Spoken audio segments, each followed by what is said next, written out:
Hey, this is William Tincup and Ryan Leary, and you are listening and watching the Use Case podcast. We got Iffi on today. He's in Northern California, and I'm extremely jealous of where he's living right now because it just sounds gorgeous. Because it's the There's, strawberries and the yeah, wine and the dude, I'm 10 ready to leave. I'll leave acres. Texas. I'll come there right now.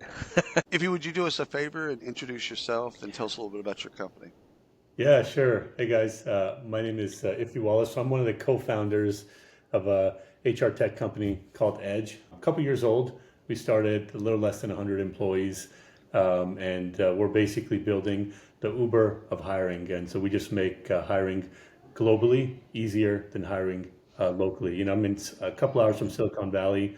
Tech companies have always had this really cool competitive advantage where they can kind of find really awesome talent globally. And, it's easy to kind of see why hiring for engineers pretty frictionless, right? Like if you hire an engineer in London or China or San Francisco, it's like a universal language. So that's why there's a lot of companies who've been doing that for a while.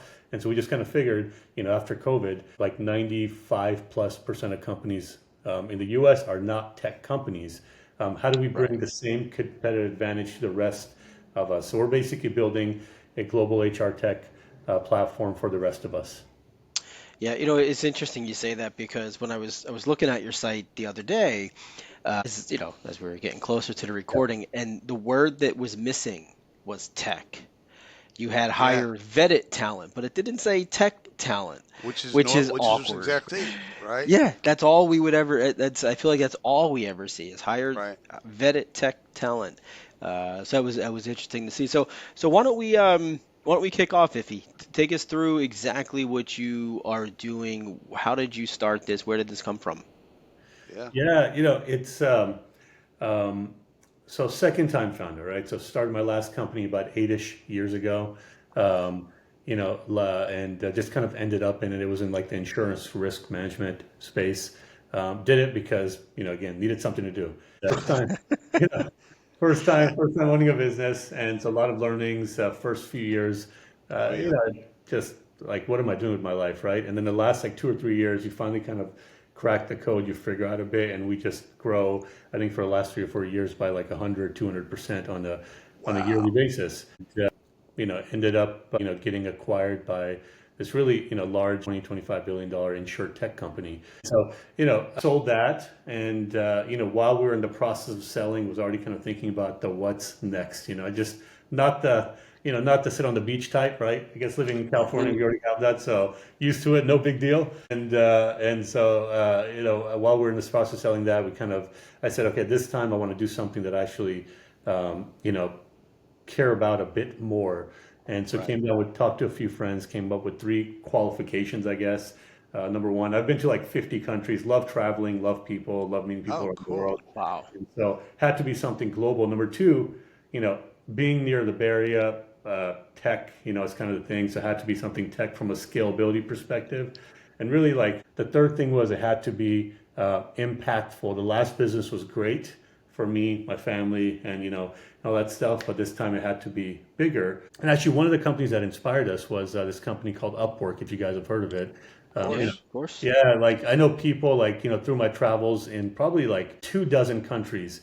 Like people, like one of my friends, village like 2 hours outside of Nairobi, and he's Yep. making a living for his family doing projects for companies in the U.S. on Upwork. And I was like, wow, that's pretty cool, pretty amazing. And they focus on the gig economy, freelancer space, which is Right. great.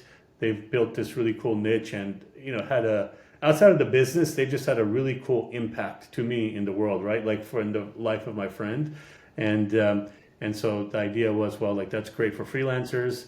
There's a lot of tech companies doing things for tech, but like 95+% of businesses are not tech first. Like how do we build a platform that serves these businesses, and it checks off my three qualifications of global, tech, and impactful, and that's what we started with a couple of years ago. And yeah, I think we have like over like 1,000 people working on our platform right now, and we're growing, we're doubling every year, so it's pretty cool. It's a really cool Wow. experience. So just kind of ended up in a really good Yeah. spot.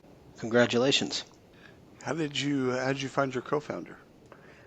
My co-founder, actually, so I have a co-founder, and then we also have a CTO. He's a PhD in AI and machine learning. So my Right. co-founder, we met, similar spirit. We met a basketball like a court like 10 years ago. And then like 6 weeks later, we're climbing Mount Everest together. Like the base camp. We just became friends. He's into the whole traveling, global thing. Oh, He right. loves it, so we just connected really well.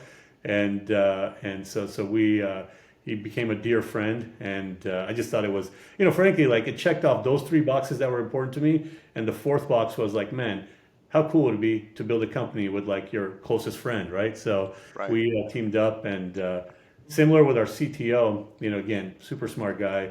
I know everybody's talking about AI right now, but we kind of always knew that to scale, AI is coming. This is like late 21, early 22. So we really started the company when we hired our CTO in January of 2022. And he's, again, PhD in machine learning. I interviewed probably, like, I don't know, like 100 CTOs, guys from Amazon, guys from, HP, Oracle, IBM, and ended up hiring our our CTO was literally our kid's soccer coach. So we ended up hiring. Again, he's a dear friend now, and he's been awesome for us. But that's kind of our story Hey, so far. you can't just drop out Mount Everest and then not tell us the story. Yeah, Did you yeah, get that? That was kind of like a little like throwaway. yeah. Yeah, we just climbed Mount Met Everest. him on a basketball court, and then we just scaled Mount Everest. It was no, What? no big deal. No big deal. It No big wasn't base deal. camp. To be fair, it was base camp. It wasn't the top of Mount Everest. There's no way. But still, base camp. I mean, you came Yeah. over from what, Nepal? No, Where'd you, or where'd yeah, exactly. you came Yep. over? Yeah, And yeah. still, base camp's still pretty high. It's pretty high, but it's a pleasant walk. Yeah, yeah, It's a yeah, yeah, long yeah, walk, yeah. but it's nice. I've heard. I haven't been there, but I've heard the look up is so astounding, but also intimidating Yeah, because you're from base camp. Because what is there, six base camps that yeah, they yeah, go something up, like that. Yeah, something like that. When you're mm, looking up, you're basically looking straight up at the that's at the crazy. Huh. top. So what I'm It's How great. it's hearing is that he's going to need, if he's going to need some type of other people in his company, he's going to oh, meet us 100%. somewhere. Maybe Yeah, not on yeah. a basketball court because we're both like not No, no, basketball players. no. But then My we're going to son go could do it. climb some of Mount Everest and hit a Just do base it. camp. Yeah, Do 50 countries. I'm stuck on that. It's like Yeah, there's only like 100. 190, Yeah. I don't 92, know, man. something. Depends who you ask. Some people say 170. Some people say 200. Who knows? Good point. Good point. Yeah, They do kind of keep kind of rejiggering things, and Yeah. so, And yeah, but DC's a state, so it's all good.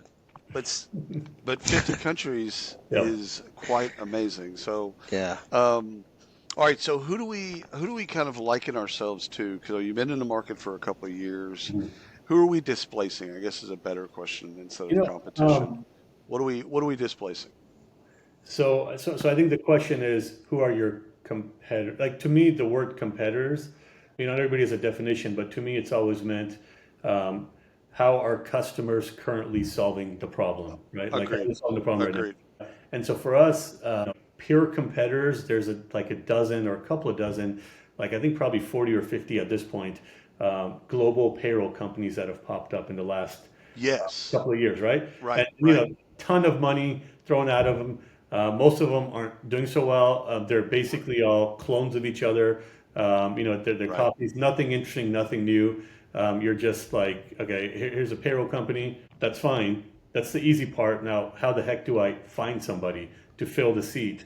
How do Right. I, even at a local level, now think globally, like how do you provide equipment, IT support? Like there's like 8 or 9 different things that you have to kind of solve for. So we were kind of thinking about that. We're like, well, that may work for tech companies who are looking for engineers because, for the reasons I said, but for most businesses, imagine asking, I don't know, a dentist, hey, who is struggling to hire someone. There's 300 million smart college grads globally who are qualified for this job.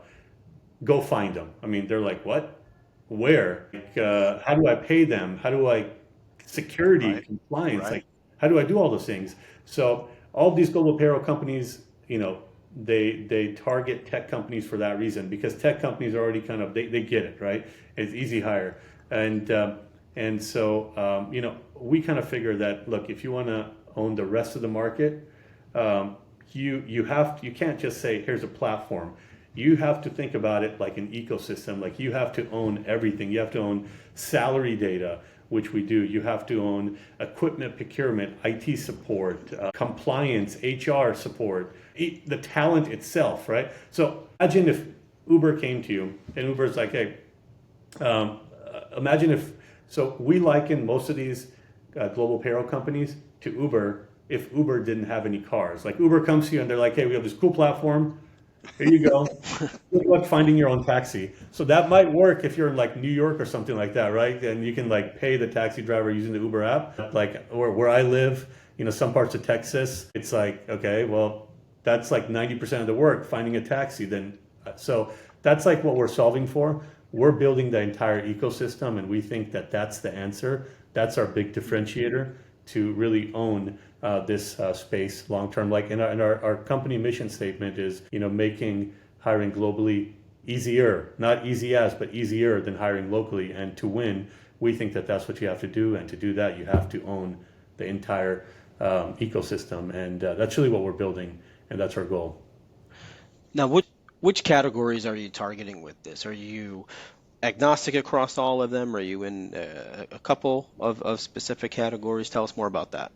Yeah, I think when you look at any marketplace, going too wide is super expensive and it's super dangerous, Right. and your messaging gets diluted, right? So you think Right. about any marketplace like, let's take Amazon, right? Like, they start off with books.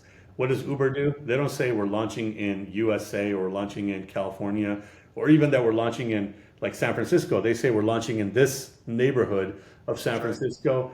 We're going to own that. Then we're going to go to next and next. Upwork is another example. They launched with like 3 or 4 categories, and now they're in 500 categories. And so we took a similar approach. And so right now we're in medical, and we're in insurance, risk management insurance. Right. And Sure. Makes yeah, sense. which is like, these are like the most high compliance, hardest, highest friction industries to be in. Like, these are industries that you would never expect to hire globally. And that's kind of why we went in them, because we kind of knew that from a competition perspective, all the other folks are going to be a little bit afraid to be in these industries. And we went in, we've grown, and then ultimately our goal is to, we will launch other categories and other places and all that stuff. But part of owning the entire ecosystem is you have to, the best piece of advice that I got when we were kind of thinking about it was from another, big CEO of a big marketplace organization, was that if you want to build this big global brand, you have to think very small, and you have to think very, very, very narrow in your market. And so these are the categories that we decided That's to. great advice. Yeah. It's how fast can you be small and dominant?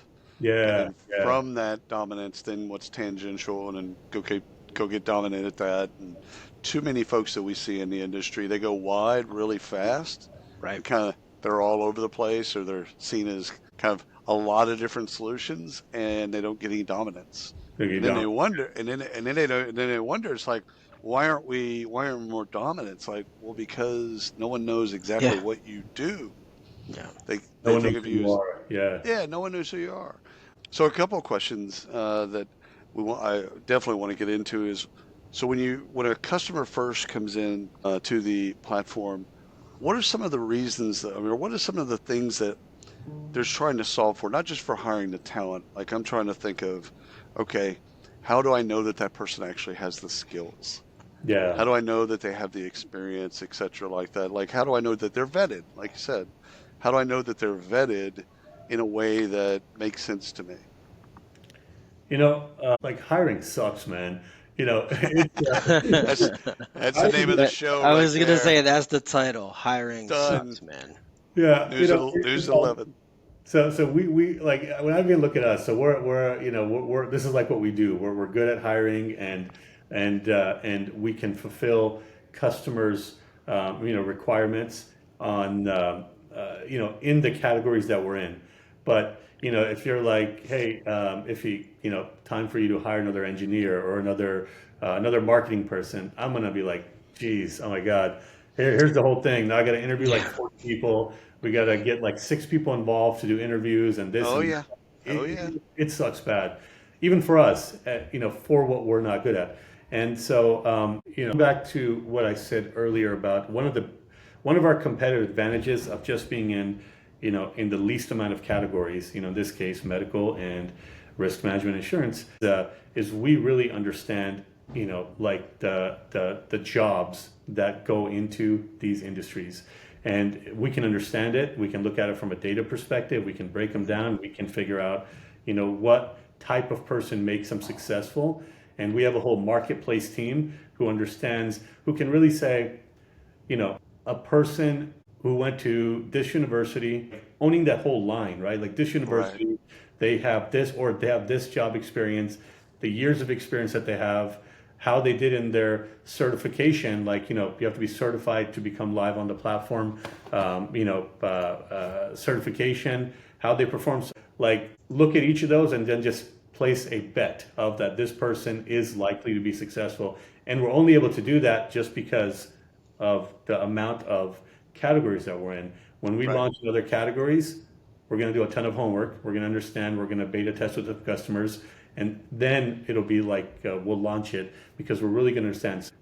Our in in I'll give you one example. So we have a customer in Southern California, big medical group. Their churn of employees on a yearly basis, like literally 100%.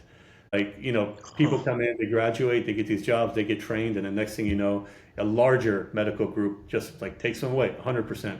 And so with us hiring through our platform, it's like 97% retention. So that's like huge. And so we're able to do that just because we understand exactly what that type of business requires, what type of person, and we make all of these bets based on the person's experience, previous jobs, universities, et cetera, to make sure that they're sticky and they're successful. Got it. So I wanted to talk. Did you want to keep going down this path, William?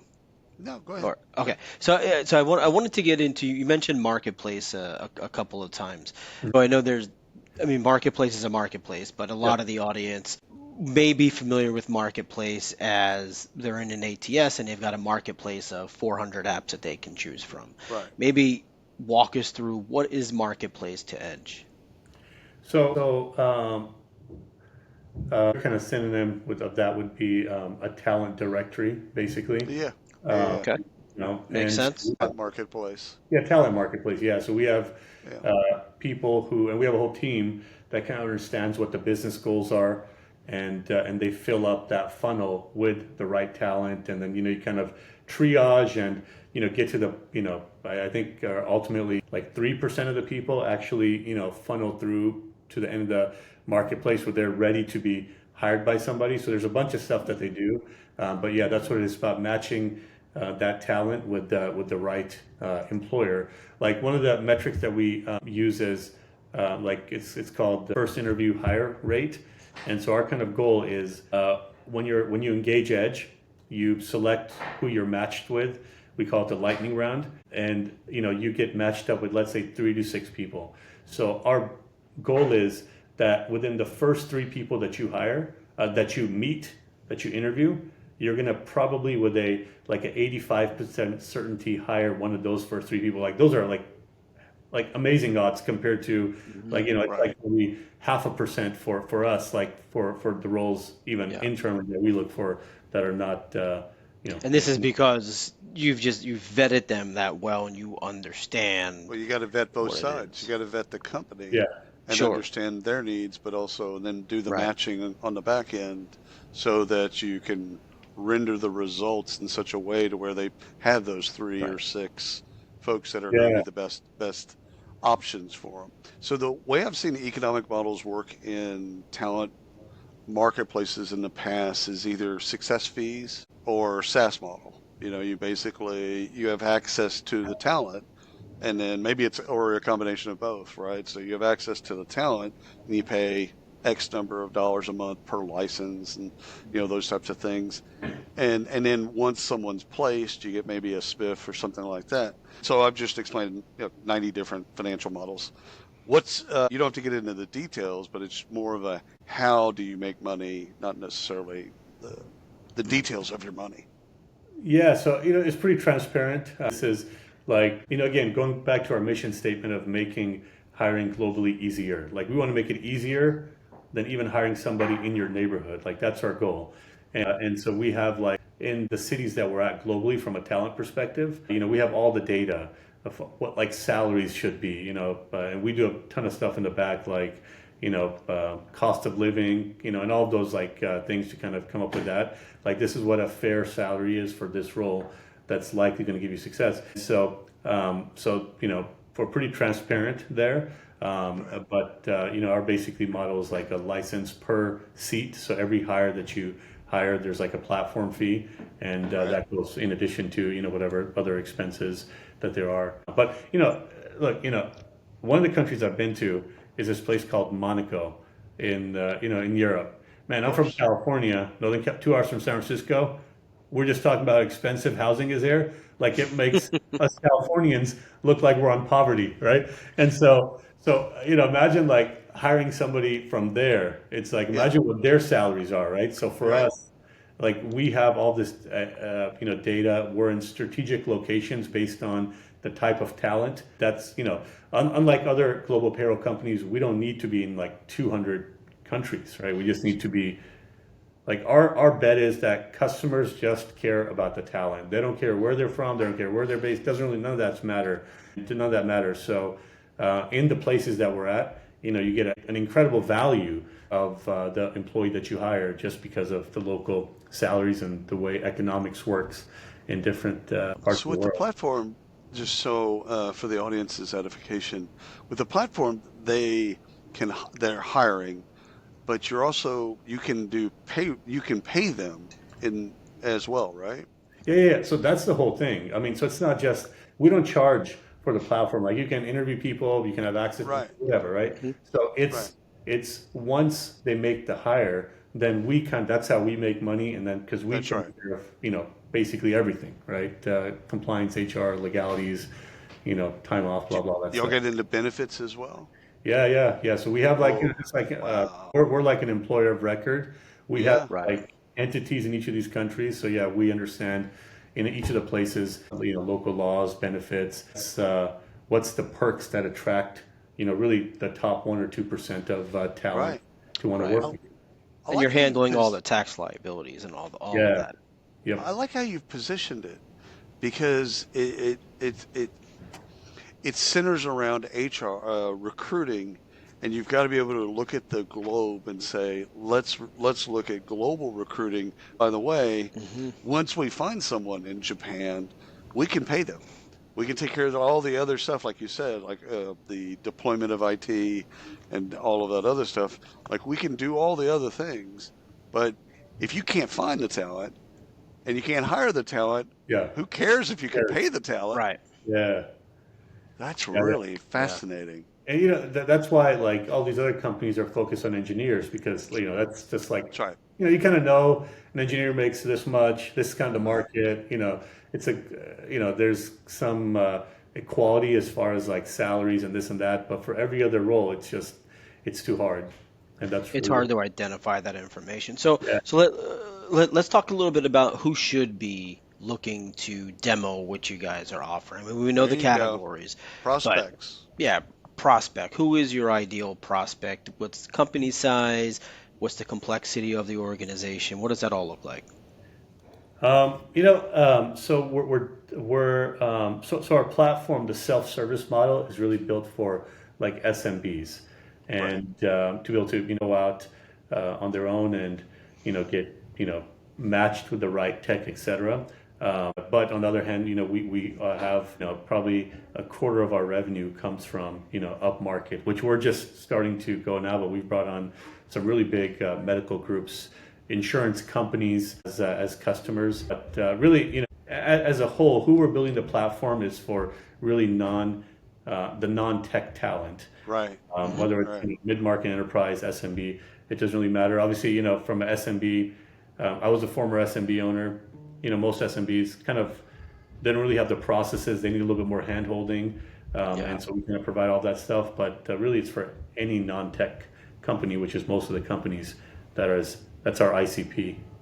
Yeah, I love that because again, it's specific talent. Like the one thing or Right. the one of the things that I think you've done really, really well as a team is just said, okay, these two categories, these two industries, if you will, these two industries, compliance, they're heavily, heavily regulated. There's privacy and security. There's all kinds of complexities, but they're also gridded out in terms of, like you mentioned earlier, it's like years of experience, certifications, degrees, all of this stuff. So where you can grade them out relatively easy. And again, if you want that talent, like someone that does insurance coding or medical coding, they can live anywhere in the world if they know how to do it. They know how to do it. Yeah. Yeah. They don't have, who cares where they live? So I love that. I love that. And again, you don't have to expand. You don't have to add a third category or fourth category. I know you will. Yeah. However, the two categories you have are so But it's so big, huge. huge. Yeah, just solving that problem Yeah. Yeah. globally, it's big enough. I mean, Yeah. I think personally, if I were to guess, and I'm just guessing, finance is probably the third category because of the regulations and Our list. complex. Good guess. Yeah. So, but you're right though. It's we are going to expand to other categories. I mean, Oh because yeah. of Oh the yeah. Come on brand now. that we're in the process of building. These categories alone are, you know, probably the most Huge. recession resilient and Yes. like trillion-dollar industries on their own. And And great like barrier to entry. Yeah. yeah, Like yeah, because someone trying to get into those industries, they don't have your background. So from your former company, they don't have your Yeah. background there. They don't have that knowledge, and also it's hard. Like it's hard. those categories themselves, there's Hmm. nothing easy about those categories. Yeah, Yeah. yeah, Yeah. exactly. Why don't we jump into process? Client gets onboarded, comes in, walk us through Yeah. what that looks like. An enterprise client says I would assume the SMB is self-serve. Yeah, it's getting there. So It's getting there. So it's getting we there. haven't, it's the platform, everything's live, but we're still kind of in early stages as an organization. We're still Right. testing. Our goal is to make it like you can go on and create an account by I think September. That's our goal of Oh, this cool. year. Because initially it was earlier, but a few months ago we had a customer roadshow. We just our CS person, myself, and my co-founder, we flew out to see a bunch of customers, to demo some stuff, just kind of just learn a little bit more. You know, I think there's a such thing as over engineering, Yeah. and our initial goal was like, look, let's make everything automatic, no humans, etc., all that stuff. And then after talking to customers, customers said like, I mean, again, these aren't tech companies. This is Right. imagine like a dentist, like imagine your Right. dentist, right? Hmm. Right. And Right. asking them like, hey, just go on, do this, hire somebody. They're gonna be like, what? Like it's just, I They don't think have we're time not for that or the want. yeah, yeah. We're not there yet. So, one of the things that customers said is like, look, that's great, but we've never, like 97% of our customers have never done anything like this before, even Right. thought about it, right? So they're like, no, we appreciate the hand holding. We want that call from the CS. We want that, onboarding expert helping us onboard, et cetera, all those things. And Plus so the vetted talent, access to the vetted talent yeah, is, like they like us QBing it right yeah, now. Now, I think that right. is going to change in the next 2 years as more and more people become, um, are okay with kind of like, as we kind of get bigger, et cetera. But right now, people appreciate that. And so our kind of process is, they get in touch, they do the demo with, they talk to an SDR, then talk to an AE, they do the demo, they enter that data into the our AE kind of quarterbacks and enters that data into the marketplace. They get matched with the right person, and then they quarterback the interview. That's smart. Yeah, yeah. That's So I smart. think it's For probably the the first smartest. couple of those, but the first couple of those, then they understand the game. There's in the They, game. Yeah. So our then first time to hire for the first person is usually, I don't know, like between demo to close, demo to hire. It's probably like less than 10 days, and then the second one, love it's that. like, a second one that decreases to like less than 5 days, and past that, it's literally like 48 hours. Like it's just about availability and getting people together. But Yeah, that's exactly right. I think the roadblocks that y'all would run into traditionally would be people that status quo, like you mentioned earlier. It's like this is the way we've always done it, and thinking about talent in a very kind of myopic way. I've got to have talent that's local or close, and maybe talent that I know or in person, etc. And thinking about talent in a much different way. It's like you're hiring a grouping of skills. We call them humans, but it's a grouping of Yeah. skills, and those skills can reside anywhere in the world, and they do. So you want those skills, to be brought to bear. Okay, fantastic. Does it matter if they're in Mozambique or in Mexico City? No, it doesn't matter where those skills are, as long as you can bring those skills to bear. Yeah. So I did have a question about salary data, um, only from the standpoint of, are you using, like in the United States, you'd have Department of Labor data, you'd have ADP data, and you've got like pay scale and salary.com, like third party Yeah, data. I guess we'll just kind of loop it in. yeah. Over time, you'd have your own data, just because of hiring as much people as you do on the platform. But how is that rendered right now? Like if someone's going to hire somebody in Monaco, Hmm. that's a great example. How do you get the data to then be able to give them the heads up on what the offer should be? Um, well, so first, we thought this would be a lot easier than it was going to be. Like we actually talked to, I think, most of the companies that you named, and we're Yeah, like, okay, they probably have salary data globally. We're yeah, going to get, we'll just integrate, API. We'll get data that way. It'll be easy. And, so we talked to uh, a few of those companies that you mentioned, and basically what we got out of it was like, look, our data is great here in the US, yeah. but globally, it's just not. There's too diverse, right? There's too many factors involved to have data that you can count on. And so, similar to how we, are only in two categories, we get them. Our kind of bet on the talent side was like instead of being in 200 countries, like we're not even going to talk about how many countries we're in because who cares? Doesn't matter. Right. Let's let's break it down to cities. Like we're in this city from a talent perspective, in this city, in this city, and so right now globally we're in like five cities, and so one of the benefits of again thinking small and thinking narrow is we really get those categories. Like we Oh really yeah. like we get what a good salary is, and what good benefits are, what from a cultural perspective attract for it. And so one of the benefits of that is we get really good salary data, and we own that data. It's our data, That's and right. and the other part is just by being very narrow, we can do interesting things like in like for Islamabad, Pakistan. That's one of the countries that we're in. Lima, Yep. Peru. That's another one. In both of Yep. these places, we've launched our own, fintech product where we're actually the bank that people get paid in. Like we own the rails. So then when people get salaries, it's faster, it's cheaper, and they're able to get a Hmm. bunch of other advantages. So that's really kind of our side from a financial perspective is like It, we own it everything, including the salary data. it wouldn't shock me at one point that people come to you to access or lease or buy that global payroll data. You know what I'm Yeah, saying? Like you're we gonna have, be we at have one point you're gonna be sitting on top of it and it's yours. Now whether or not you want to share it with anybody or any of that other Different stuff, story. different story. Yeah. So, if a final question, I know we're coming up on time. Final question on my side is, what are the questions that people need to be asking, whether it's you or someone else? But if they're, how do they know they have a problem and that they need a solution? And what are those questions they need to be asking you? Hmm. well, so I think since let's take medical alone. I think since the beginning of time, if I think we've all heard those annual reports, shortage of XYZ in the medical industry, Hmm. right? There's just Right. like Um, and and almost every report you read now that says that there's going to be a continuous shortage in this industry. So in the markets that we're in, there's a like a perpetual talent shortage, and that's what we're trying to solve for.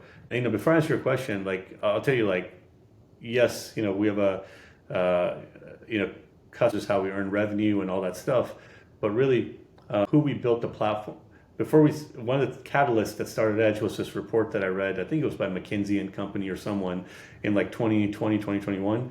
It said something like by 2030, there's going to be 300 million university grads globally, and vast majority of them outside of the Western world. These are smart people. These are ambitious people. In most of them are in emerging markets, and most of them are in economies that can't keep up with their ambition, right? Just because of the local government economies or whatever the case may be. Right. So that's who we're building the platform for. Is how do we give those people access to awesome. Yes. So Democratizing the yeah, opportunities. yeah, democratizing opportunities, just like kind of Upwork did it for freelancers.